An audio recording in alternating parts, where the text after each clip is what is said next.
Business update. Hello दोस्तों, आप सुन रहे हैं रेडियो आसमां और मैं हूं साकेत सोनी।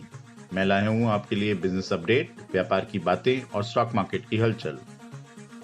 शुरुआत करते हैं खबर से जो सिनेमा की दुनिया से आ रही है। सिनेमा की दुनिया की कंपनी सिनेवर्ल्ड ग्रुप, जो कि रीगल सिनेमास की मालिक है, उन्होंने ये फैसला कर लिया है कि अब उनके सिनेमा हॉल, जो कि अमेरिका और इंग्लैंड में स्थित हैं, उनको इस साल बिल्कुल नहीं खोलेगी।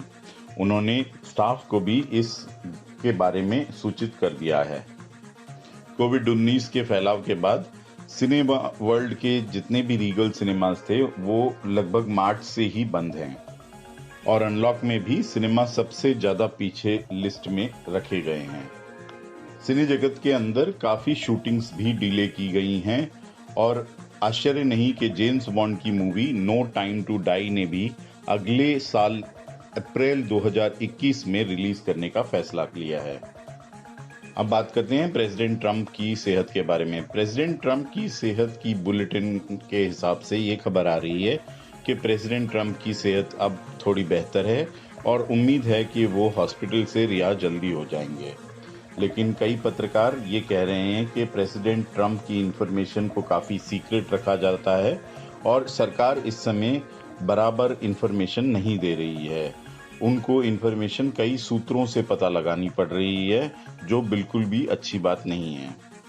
बहरहाल जितनी भी इंफॉर्मेशन आ रही है उससे डाउ जोन्स के फ्यूचर्स को बहुत फायदा हो रहा है और डाउ जोन्स के फ्यूचर्स इस समय ऊपर ट्रेड कर रहे हैं। लोग उम्मीद लगा रहे हैं कि अब प्रेसिडेंट ट्रंप की सेहत सुधर रही है और वो व्हाइट हाउस के ओवल ऑफिस में जल्द दिखाई देंगे।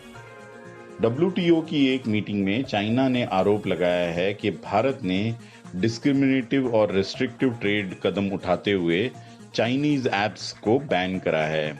WTO की मीटिंग में चाइना ने कहा कि भारत ने जो 234 मोबाइल ऐप्स को बैन करा है, उसमें से अधिकतर चाइनीज इंटरनेट कंपनी की हैं और WTO के अंदर ये अच्छी बात नहीं कही जाती। वहीं भारत ने जवाब देते हुए कहा है कि ये बैन को इसलिए रेस्ट्रिक्ट करा गया था क्योंकि एक तरह से अपॉर्चुनिस्टिक टेकओवर का माहौल बन रहा था कोविड-19 के समय और कई भारतीय कंपनी जो कि स्टॉक मार्केट पे लिस्टेड थी, कमजोर दिखाई दे रही थी। इसलिए इन चाइनीज इंटरनेट कंपनीज के ऐप्स को और उनकी कंपनियों को बैन किया गया। वहीं इस लड़ाई से अमेरिका और भारत के संबंध काफी सुधर रहे हैं और 2020 में अमेरिका से भारत लगभग $20 मिलियन के आर्म्स खरीद सकता है। अमेरिका और भारत के लिए बिजनेस वाइज ये डील काफी अच्छी हो रही है। उधर भारत में हो रही पेटीएम और गूगल पे की लड़ाई के बीच अब एक नया रोचक मोड़ आ गया है। अब पेटीएम ने भी एक मिनी ऐप स्टोर लॉन्च करने का फैसला कर दिया है और उसमें कई मिनी ऐप्स को डिस्ट्रीब्यूशन के लिए लिस्ट किया जाएगा। इन मिनी ऐप्स की डिस्ट्रीब्यूशन पेटीएम के मिनी ऐप स्टोर के ऊपर फ्री की गई है और इससे गूगल को खासा नुकसान हो सकता है। आपको याद होगा गूगल ने अपने ऐप गूगल पे को आगे बढ़ाने के लिए पेटीएम के ऐप को बैन कर दिया था गूगल प्ले स्टोर से। आइए जान लेते हैं किस स्तर पे बंद हुए थे बाजार पिछले हफ्ते।